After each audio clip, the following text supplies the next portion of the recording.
there are many human beings, or most of the religions besides Islam, they have the concept of anthropomorphism.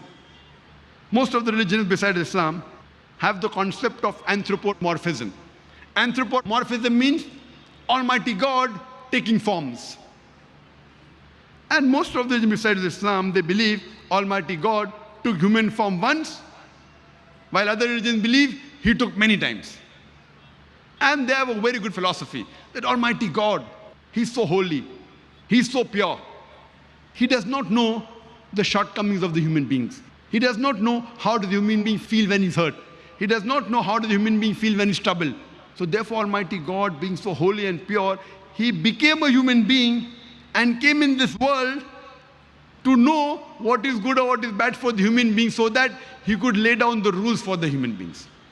On the face of it, it sounds like a very good logic. Almighty God, so holy, so pure, so pious. He does not know the shortcomings of the human being. How does the human being feel when he's hurt, when he's in trouble, when he's in pain? So He came on this earth, He became a human being to know what is good or what is bad for the human being. I tell these people that suppose I manufacture a DVD player. Do I have to become a DVD player to know what is good or what is bad for the DVD player? What do? I write an instruction manual that if you want to play the DVD, insert the DVD and press the play button. If you want to stop, press the stop button. If you want to skip, press the skip button.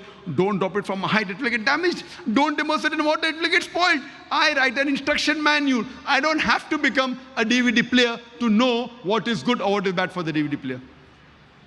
Similarly, Almighty God is the creator of the human beings. He does not have to become a human being to know what is good or what is bad for the human being. What does He do? He reveals the instruction manual. And the last and final instruction manual for the human beings, it's the glorious Quran. This glorious Quran is the last and final instruction manual for the human beings. The do's and don'ts, what is good, what is bad for the human beings, is given in this last and final instruction manual, the glorious Quran.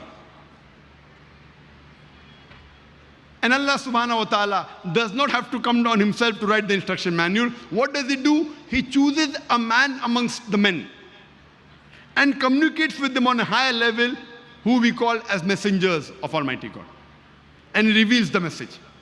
So if you understand the concept of God, of Allah subhanahu wa ta'ala in Islam, you will understand Islam in the right perspective. So to understand the concept of God in various religions, you have to read the scripture of that religion so that you understand religion in the right perspective.